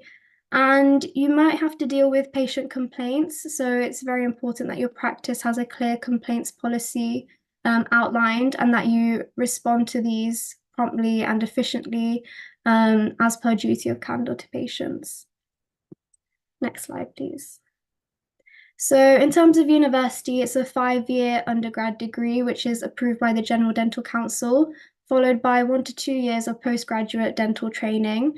You have to sit an admissions test called the UCAT or BMAT, and this basically tests skills like critical thinking, problem solving, data analysis, communication, and scientific knowledge. And that's usually sat in the summer before you apply. There's a lot of competition for places at dental school. Compared to medicine, there is a lower number of places available. It is usually it's, as you can see on the right hand side, the picture of the phantom heads.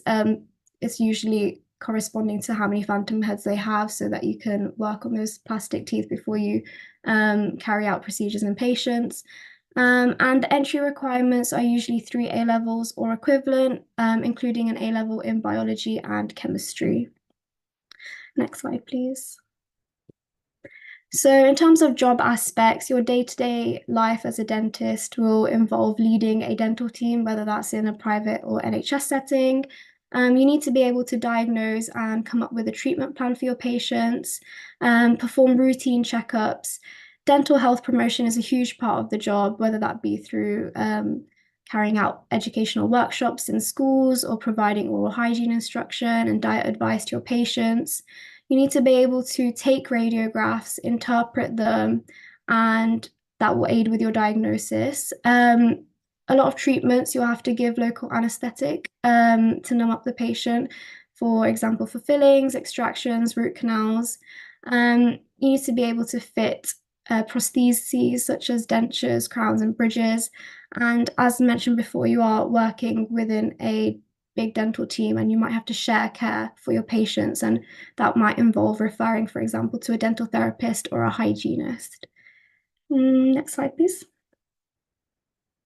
So there's a lot of specialities within dentistry. You usually do a foundation year once you've graduated, and dental core training, DCT, usually follows on from that.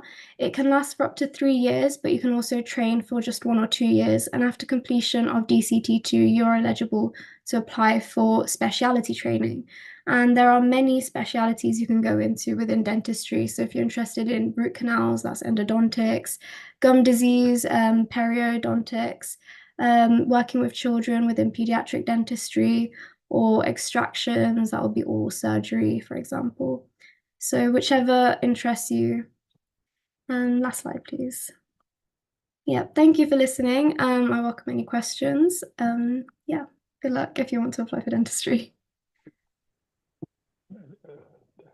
Thank you very much, Isha. And you've been you've been training students as well. So well done and thank you. Thanks for joining on the Sunday evening. We next move on to our next speaker. Some of you will have pets at home, or you, even if not, might be interested in a career in as a veterinary doctor. So we have Gobind Rangi, who is from Derby and goes to the university in his nearby hometown, Nottingham, and is briefly going to talk about how to become a veterinary surgeon. Over to you, Gobind. Perfect. As I said quickly, thank you for the opportunity for allowing me to speak, and ready for the slides. Thank you.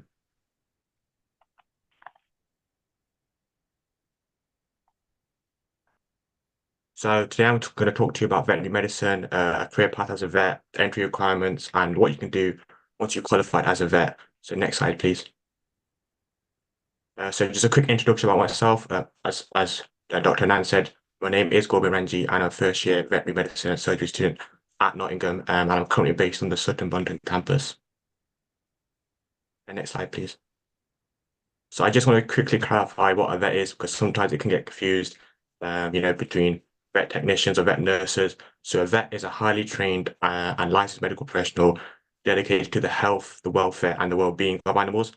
And their job mainly consists of diagnosing, preventing, and treating illnesses and injuries in a large variety of animals. So from your companion animals, so that's your household pets, your dogs, your cats, to livestock, which is farm animals, so cows or horses, even exotic wildlife like the tiger on the right. And in terms of their services, they provide a range of services, including routine health examinations, as well as surgical procedures, vaccinations, neutering, as well as spaying, as well as even dental care, and even certain situations, emergency medical treatment. Next slide, please. Thank you. So people ask how many veterinary medicine universities are there in the UK. So unlike medical or dental universities or the clinical career paths, there's actually only 11 universities which are accredited by the BVA. So that's the British Veterinary Association. So for my medics in here, that's kind of the veterinary equivalent of the GMC. And so there's the list of universities there. Next slide, please. Thank you. So there's 3 main steps to becoming a vet in the UK. The first step, and arguably the hardest step, is to get onto and complete a 5/6-year degree at one of the 11 vet schools. And the next step is via a series of assessments, you will be verified and validated by the RCVS, or the Royal College of Veterinary Surgeons. And that's a similar approach to being accredited by the GMC for my doctors in here in order to practice human medicine. And once you've qualified there, you will then be added onto a register of practicing veterinary surgeons. And just like doctors or dentists or the clinical careers, you have the opportunity to specialize. So not only into specific fields. So for example, if you're interested in heart health, you can become vet cardiologist, but also into the care of certain animals. So if you're interested into the heart health of horses, you can become so specialized that you become equine cardiologist. And so these specialties vary in time, but typically last around 2 years to specialize in after the original 5 years, the 7 years in total. So next slide, please. Okay, that might seem a lot, but I'm just going to briefly go over the steps of getting into an undergrad veterinary medicine school. So unlike medicine or dentistry, there isn't a UCAT or BMAT for most vet schools, unless you're applying to Cambridge or Nottingham. So for Cambridge, you have to complete the NSAT, which is the Natural Sciences Aptitude Test. And then for Nottingham, you have to complete an online SJT, or an online situational judgment test, which is similar to that of the UCAT. So the goal of that test is to assess your empathy, your resilience, your trust, your teamwork, being able to work in a clientele, setting, and clinical setting rather. So in terms of GCSE and A-level requirements, you will need a strong foundation. So you will need at least 5 GCSEs at grade 7 or above, and that's including English, maths, as well as science. So that could be a dual or triple award. And for A-levels, you will need at least 3 grades in most cases. There are a few exceptions. For example, if you are going to apply this year, even though the deadline has passed, if you were to apply this year, Harper and Keele only actually require AAB for 2024 entry. And the subjects that you require are biology, chemistry, and a third subject or third relevant subject, such as physics, maths, or psychology. So for me, for example, I did biology, chemistry, EPQ, as well as psychology.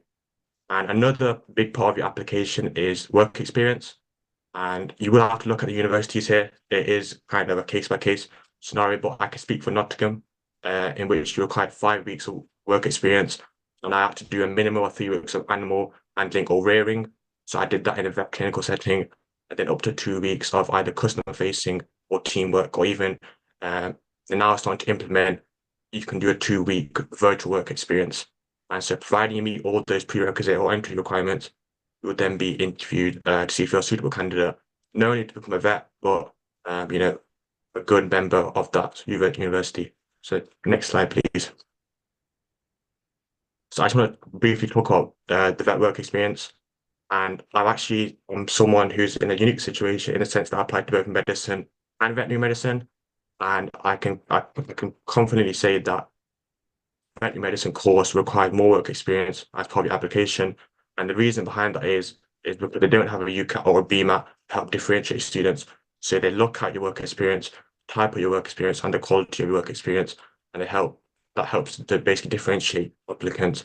And there are 4 main settings, which I would say are provide valuable work experience, and that's the local vet practices and clinics, that's animal shelters, as well as rescue centres, farms, and zoos.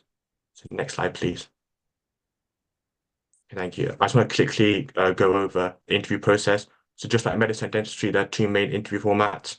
There's the MMIs, or the multiple mini interviews, and panel interviews. So for those who don't know what an MMI is, it's basically a series of multiple stations, particularly 6 to 8 stations in the vet world, in which you're interviewed by a new person at each station about a distinct topic. So they might question you about ethics. So for example, badger culling within the UK, what effect does that have on the larger population, as well as teamwork and communication skills, with each station having a unique topic or discussion. And contrastingly, panel interviews are where you basically have 2 or 3 assessors in an interview, and then they'll ask you similar questions to that of the MMI and assess you. So next question, please. So next slide, please. So these are basically all the universities within the UK and the interview formats that they have. So as you can see, most of them are MMI. There are a few which are panel interview based. So Nottingham, Glasgow, as well as I believe it's, yeah, that's right. And then the only one that really stands out is an outlier here. I don't know if you've noticed that, but it's the University of Bristol, which doesn't take an MMI or panel interview approach. It actually takes a veterinary supplementary assessment questionnaire, which helps differentiate the applicants which are suitable for an offer. Next slide, please. So I quickly just want to go over the type of vets you can become. So once you've completed that 5 or 6 year course, you can then specialize into these 4 types of vets. So you can either become a small animal vet. So this is the most popular route for recent graduates. And to put this kind of into simplistic terms, it's your treatment and care of your household pets. So your dogs, your cats, your rabbits. And we kind of put this into a comparison. They're the first protocol, so they're similar to the role that GPs play in the NHS. And you'll do a variety of roles here. You'll be taking initial consultations, lab samples, X-rays, educating clients, as well as even in certain situations, doing common surgical procedures, so neutering or spaying, for example. Then you have your exotic animal vets, which are specially trained or have special interest in caring for exotic animals. So that's your pocket pets, your reptiles, your amphibians, your birds. And you can become so specialized that you actually specialize in the zoological medicine. So you treat wildlife like Bengal tigers or red kangaroo, for example, at a zoo or sanctuary. And so the next type of vet is the livestock or the food or large animal vets, and they focus on the care of large animals, your livestock, so your horses, your cattle, your sheep, your pig, your goats, and you train specifically for those needs. And if you do end up becoming that type of vet, you'll either work in a large animal veterinary hospital, or you actually may be on call to travel to those patients. And then the last type is the veterinary specialists. And these are type of vets which undergo advanced training, specialize into one of the over 20 recognized field of study. So if you're interested, I don't know, in the heart health, you go into cardiology. If you're interested in the brain, you go into neurology, or you can go to dentistry. And so there's so many variety of options that you can go into. And in order to become board certified, you have to undergo advanced training into post-vet, basically school programs. So if I had to compare this to anything, this is kind of the GMC, something like GMC, the foundation year 1 and 2, as well as specializing to become a consultant, kind of condensed for vets. Next slide, please. So where else can you go with a veterinary medicine degree or science degree? So for most clinical careers, such as if you want to become a doctor, you undergo medicine, undergrad medicine, and they specialize, and you are kind of limited to become a doctor. Whereas if you take a veterinary medicine degree or science degree, obviously most will go into a veterinary surgeon, or they will become an animal nutritionist, but they can also become an animal physiotherapist, an ecologist, environmental consultant. They can become, an orthozoologist. There's so many routes that you can take with that veterinary medicine degree. Next slide, please. And just before we wrap this up, there's more than one route to becoming a vet. Some people will take a related course and then they'll take the graduate route. So once you complete a relevant undergraduate degree, you can then take a graduate entry, which is a degree which is around 4 years. And there's many in the UK, for example, RVC, or which is the Royal Veterinary College in London, or in Edinburgh. There's lots of courses that also give you a graduate entry. Also, you could take the approach of studying abroad. So just like many medics here or dentists here, it's becoming increasingly more competitive with the same number of university spots within the UK. And so choosing to study abroad is becoming an increasingly more common and popular option. And finally, you can also apply and join via the Army Medical Services. So you can complete your degree at university, and providing you meet the entry requirements, you actually have the opportunity to complete further training to become a vet officer in the Army. So next slide, please. And that's all. I hope you learned something useful today about veterinary medicine, the path taken to become a vet, kind of what is a vet, and where it can take you after you qualify. Thank you. Okay, thanks, Gobind. That was really, really interesting. You gave a snapshot of all the options. But I'll be really scared, seeing a tiger on your table, especially what if the anesthesia wears off. Anyway, Gobind is interested in teaching. So if anyone is interested in a career in veterinary medicine and want help with any MMIs or other aspects, do contact Priya, our admin, and she will put you through to Gobind. Thank you very much, Gobind. And we'll move on now. We'll move on to our next speaker, which is a change from the previous speakers. We have an experienced Dr. Muthu Ramachandran, who is going to talk about career in IT and computer science. Over to you, Doctor.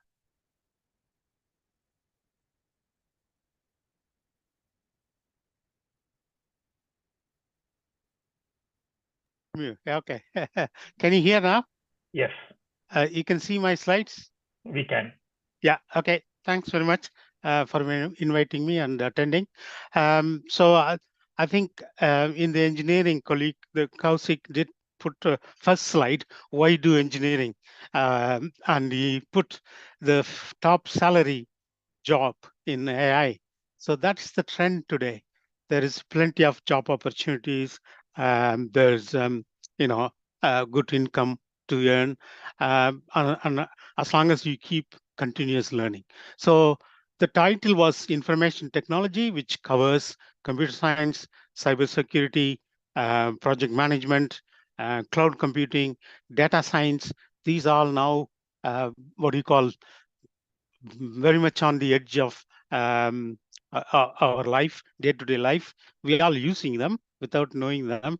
So cloud computing, data science, AI, and machine learning, computer security and forensics, and cybersecurity is all varieties of computer science, information-related courses that you can see.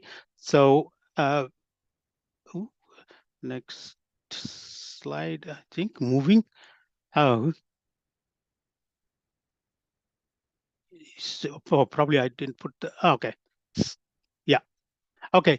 So quick agenda. I'll just go through the list of courses that are currently available across any universities you will find, and the career pathways, and also in particular research pathways, which is becoming more important, you will enjoy, and some takeaways.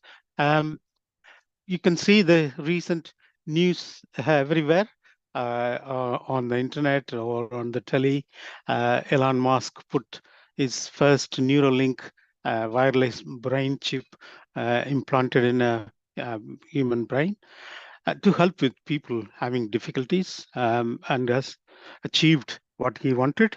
So there is such a innovation going on every day, use of technology for better living. So that's basically used to be seen as a more mathematical. It's not anymore. It's more day-to-day need of the people. We are enjoying the technology helped us see communication. When I came to UK first 35 years ago, there was no even phone call. There's no mobile phone. You have to write letter, and it'll take 2 weeks to reach there. And if you're lucky, you'll get a reply without fail. So you can watch on YouTube the breaking news. So educational courses, bachelor's, master's, integrated, master, Meng, all available, depending on your need. In addition, I would also advise, when you are in the course or even before the course, I've advised some of our friends' children to take additional online certificate courses.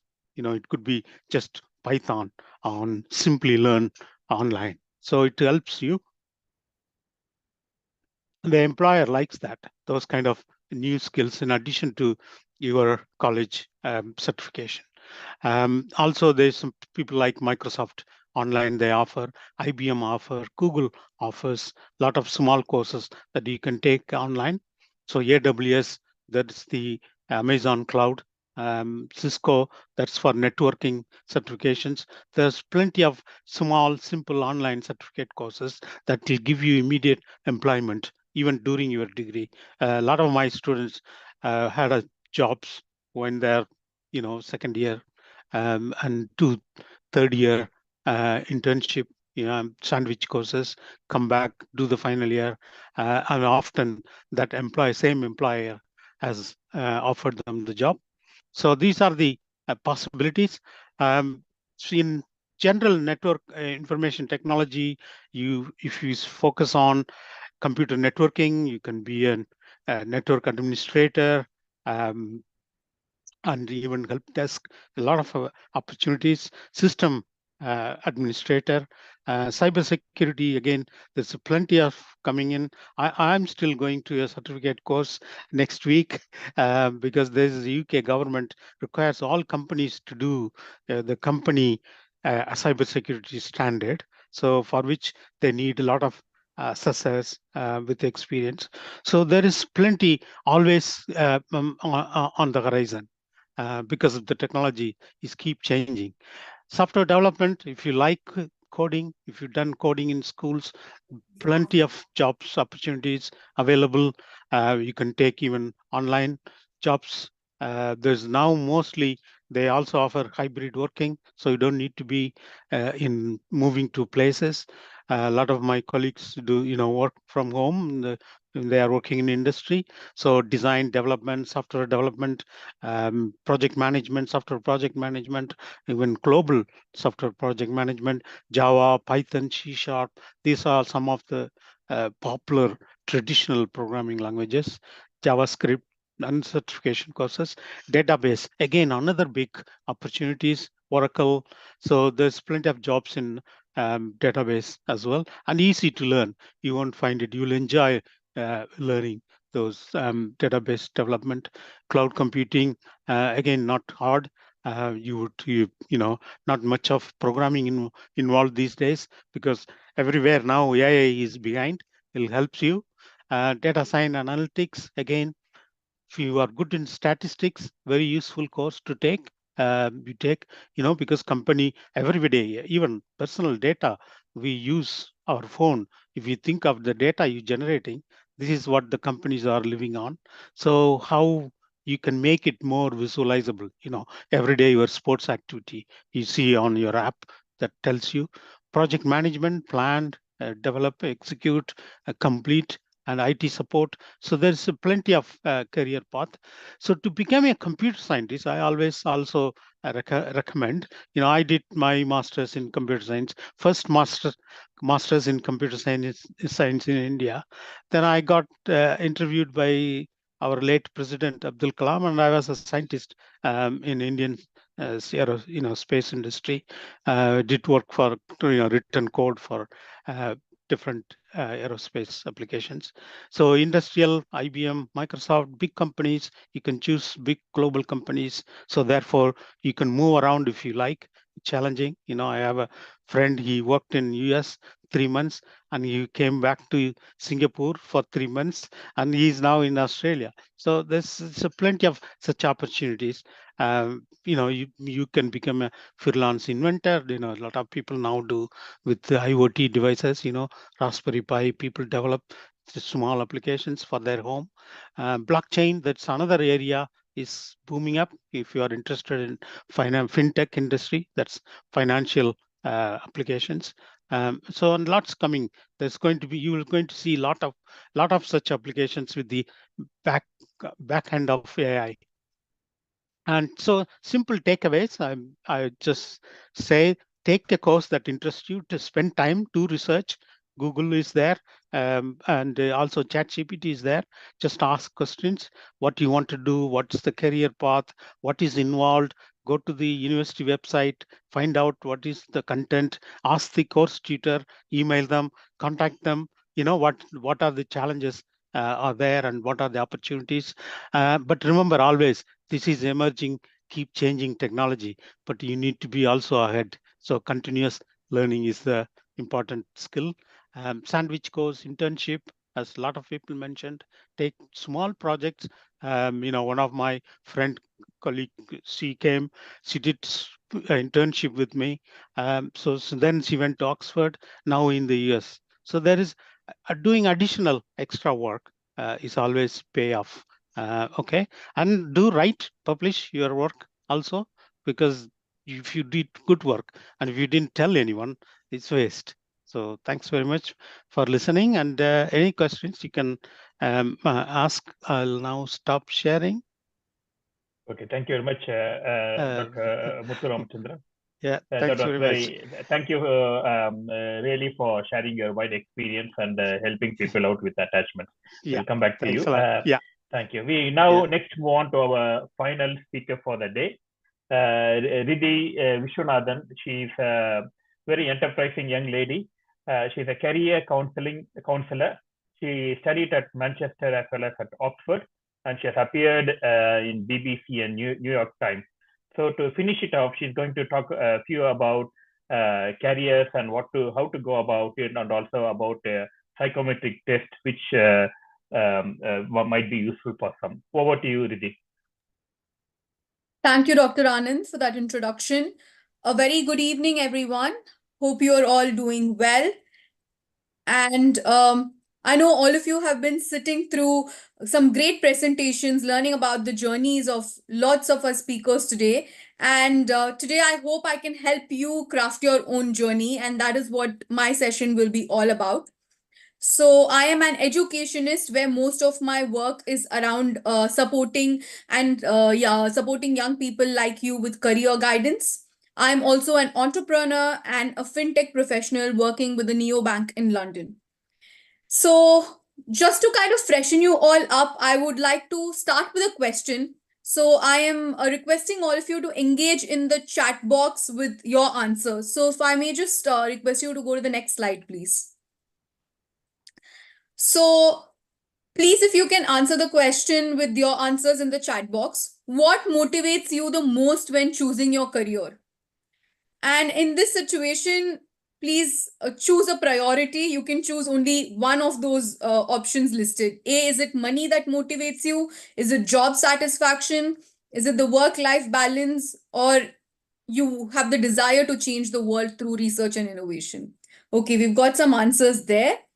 B, C, job satisfaction, research, work-life balance. Great. Looks like not many people are interested in money. Okay, some people have said, okay, A and B. Great. Great to see the results. If I may just request you to go to the next slide. In this situation, unlike, a hypothetical question, in this case, reality is actually better. So I am here to help you choose a career which will definitely give you commercial success with job satisfaction, of course, adding value to the society through your work, achieving that work-life balance, and most importantly, pursuing a career of your passion, right? And how do you crack that success formula? And I believe there are 3 steps. One is discovering yourself. And once you discover yourself and understand your strengths, then it's important to develop your skills and expertise in that particular domain, which is what is carving your own niche. Expert in your field, you need to promote yourself and present yourself as an expert in that particular field. So no matter which field you choose, you would become a leader and an expert. So at this note, I would like to give you a very quick introduction about myself and my career journey. So if I may request you to go to the next slide. So I am a graduate in business studies and economics from the University of Manchester. Post my graduation, I contested in the student union elections and I was elected as the president and the youngest trustee of the University of Manchester Students' Union. Post which I again contested in the national elections and I was elected as the international representative of all international students in the UK. And a noteworthy achievement was that I was the first and only Indian to hold a position of that stature. And during this particular position, I had the opportunity to work closely with some of the leading ministers, including the Prime Minister of the UK. And I was invited as a speaker in various parliaments and also as a spokesperson for young people by the leading media houses like BBC, New York Times, The Hindu, and so on. And after I kind of finished my role in student politics, I had by then established great contacts in the education sector, which gave me the confidence to start my own venture in education. So I started an EdTech startup, which is still running, which is into providing career guidance for young people like you through psychometrics. So it was started during COVID. And now we have enhanced the product in various ways. But when we had then started, we were approached by another major player in the education space because they were interested in our product. And I exited that startup in 2022 within 2 years when I was just 25 years old with a valuation of almost 1 million. Today I head the young people and student ecosystem at a neobank called Ribbon, while also, always pursuing my entrepreneurial ventures over the weekends as a side hustle. So I have been telling you all about my career journey, not to just boast about what I've accomplished in just 5 years after graduating, but in fact to give you an snapshot of the mistakes that probably I had made earlier on in my career that some of you can avoid, because I have seen some conversations happening on the groups on courses that you want to select and so on. So the next slide is all about some of the mistakes that you can avoid when making a career decision. If I may request you to go to the next slide, please. So the 5 biggest career mistake, one is not prioritizing dynamic evolution. As you heard from all the speakers today, careers are ever evolving. So 10 years ago, roles like social media analyst, digital marketing managers didn't exist. Today, they are one of the most highest paid jobs. So it's important to keep evolving and enhancing your skills and not just staying fixed on one area. The second one is, of course, not pursuing a degree of your passion. I have come across a number of students who have chosen a degree just because the employment prospects in that particular degree are good. And they've struggled through that degree. So please do not make that mistake, because maybe some degrees like medicine or certain branches of engineering need those technical skills. But when it comes to humanities, areas like myself, finance, business, laws, employers, as well as universities are very flexible. So it doesn't matter if somebody is choosing a geography degree, as long as they have those transferable skills and they are taking courses on the side online to develop their interests and skills in those particular area where they want to go into employment. That is what is important, because I know geography students who have worked in investment banks and so on. So choose a degree of your passion and pursue it.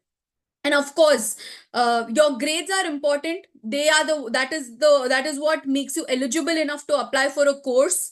But today, what differentiates you are the life skills. In fact, I put it as soft skills. I do not associate with the term soft skills, because these are life skills employers look for.